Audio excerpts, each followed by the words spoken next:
Hello guys, this video is dedicated to Yash and Praveen. They asked me two questions in the last section.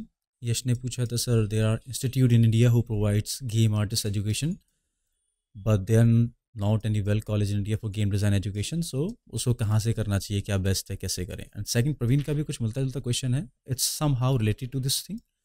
He wants to learn how to make games, but he is confused what is game design, art and developer. And maybe he doesn't want to be a developer, and even he said like I have proper knowledge about this thing, and even he is like weak at English also, so he's looking like how to मिलता जुलता question है कैसे करना है कैसे English का तो कुछ मैटर नहीं है so let me explain the things about these two questions first of all Praveen English का मैटर नहीं करता English is just a language this is a tool to interact people so if you want to just improve your language, you want to put efforts, तो ये हो जाएगी because ये just एक tool है लोगों को या क्लाइंट्स को या आपको लोगों से इंटरेक्ट होने का कनेक्ट होने का so you can work out on this thing and you will definitely gain the knowledge into this thing long time लगेगा थोड़ा टाइम टेकिंग प्रोसेस है but you will do it वो इतना बड़ा मैटर नहीं है रही बात रही design and art and developer की सो इसका बड़ा सिंपल सा लॉजिक है अभी क्या हो रहा है if you see so many studios in India who are developing mobile games plus who are coming and just claiming that they are developing a AAA title. So first of all try to understand the fact एक game के अंदर जो art का section है that is around 75 to 80%, somehow 92 also, like बहुत हद तक games में डिपेंड कर जाता है. बट इफ़ आई से कि एक सबसे कम लेवल पे भी एक गेम के अंदर जो है आर्ट लेवल 70 to 75% मैनेज होता है. उस केस में अगर आपको डिज़ाइनिंग इफ़ सपोज आप कहते हैं कि मैं बहुत अच्छी स्टोरी लिखता हूँ, मैं काफ़ी क्रिएटिव राइटर हूँ, मेरे डायलॉग्स बहुत अच्छे हैं, डिलीवरी अच्छी हैं और मैं गेम को पिच कर सकता हूँ या मैं पब्लिशर से गेम को पिच करके I can raise the fund because I know how to write a story all this things, it doesn't even matter at all. तो इस केस में आप इस चीज़ को समझो कि आर्ट का एस्पेक्ट इतना ज़्यादा इंपॉर्टेंट है कि आपको पहले आर्ट को अपने आप को उस लेवल पे इन्हेंस करना पड़ेगा कि आप डिज़ाइन के पार्ट को उस लेवल तक अंडरस्टैंड कर सकें. अगर आप आर्ट के लेवल को इन्हेंस नहीं करेंगे और अगर आप आर्ट के लेवल पे फोकस नहीं करेंगे तो आपका डिज़ाइनिंग जो पार्ट है आप वो एक यूज़र के पर्सपेक्टिव से अंडरस्टैंड नहीं कर पाएंगे. तो होगा क्या, फ्लोज आएंगे उसके अंदर. तो first of all in to keep in mind that art is the most permanent part inside game. तो जो लोग इस तरह से अब डिज़ाइनर बन रहे हैं इस टाइम पे, आप देखेंगे फ्यूचर के अंदर कि गेम्स में जो आर्ट लेवल है या फिर मैकेनिक्स है या फिर एक डेवलपमेंट की स्टेज में जो एक होने चाहिए गेम के अंदर या एक जो कूल और अट्रैक्शन होना चाहिए था गेम के अंदर, वो आएगा ही नहीं.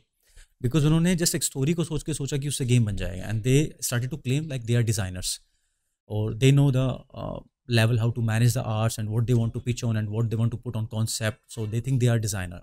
ऐसा नहीं है. सो आप दोनों के लिए सटीक आंसर है. अगर आपको डिज़ाइनर या डेवलपर बनना है, पहली बार डेवलपर बनना भी टफ नहीं है, डिज़ाइनर बनना भी टफ नहीं है. If you have a will, अगर आपने डिसाइड कर लिया है that you want to go and travel the journey to designer to developer, then you can do that. It's just a will. या it will take time because you have to learn a lot of things. आपको journey के बीच में बहुत कुछ सीखना पड़ेगा, but ये तो लाइफ है. Learning is a never ending process, you have to do it. But again focus करें पहले आर्ट पे. और अगर किसी कॉलेज के बारे में सोच रहे हैं कि कॉलेज इंडिया में कोई ऐसा है जो प्रोवाइड करता है डिज़ाइन पार्ट, ये एक ऐसा एस्पेक्ट है जिसको कोई कॉलेज प्रोवाइड नहीं करेगा, क्योंकि design is a introduce your creativity.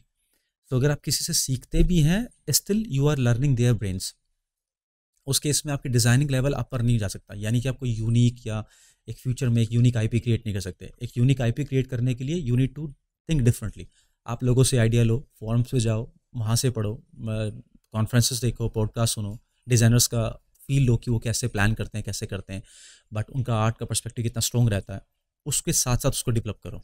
So first focus on art, develop your art. आपका स्टाइल प्रोडक्शन का इतना स्ट्रॉन्ग करो कि you need to understand the all over like art के जितने भी जॉनर्स हैं सबको अंडरस्टैंड करो, सब में पीक पे लेके जाओ. Then come to designing part और वहाँ से आप डिज़ाइनिंग में काम करते करते शुरुआत कर दो.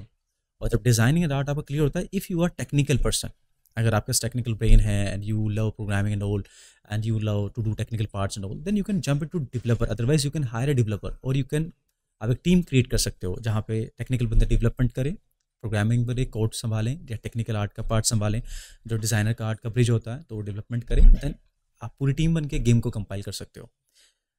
तो जर्नी की शुरुआत आर्ट से होगी क्योंकि 70% पार्ट है, उसको मिस ना करें. पुराने टाइम में जो लोग हो गया, लोगों ने कुछ नहीं कर लिया बिकॉज उस समय इंडस्ट्री डेवलप कर रही थी. ये 2022 है, इस समय इंडस्ट्री बहुत अच्छे से डेवलप हो गई है. तो इस डेवलपमेंट की स्टेज में आपको मोस्टली सबसे पहले उस पार्ट को समझना है जो पार्ट आपके गेम के अंदर बहुत ज़्यादा प्रोमिनेंट है, बहुत मेन है, जिससे यूज़र अट्रैक्ट होता है। बिकॉज फर्स्ट जब आप ट्रेलर लॉन्च करते हो वहाँ पे स्टोरी भी बहुत ज़्यादा क्लियर नहीं होती है। वहाँ से अगर आपको ऑडियंस लेना है और आपको कल को अपना गेम हिट करना है, फ्लॉप नहीं करना है, तो आपको अंडरस्टैंड करना है कि ऑडियंस का पर्सपेक्टिव किस तरह की आर्ट पे जा रहा है। प्लस आपको कलर्स थ्योरी का समझना है, क्योंकि गेम खाली आर्ट मतलब 3D आर्ट नहीं है कि जस्ट एक 3D आर्ट है तो आर्ट कंपाइल हो गई।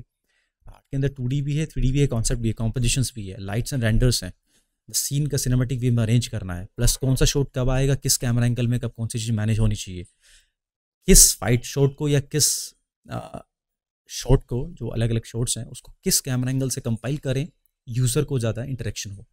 तो वो सब चीज़ों का भी समझना ज़रूरी है। I hope you got the answer. I think इस वीडियो को लंबा नहीं करते हैं। If someone will ask me some more question, I am gonna answer them. Thank you very much guys.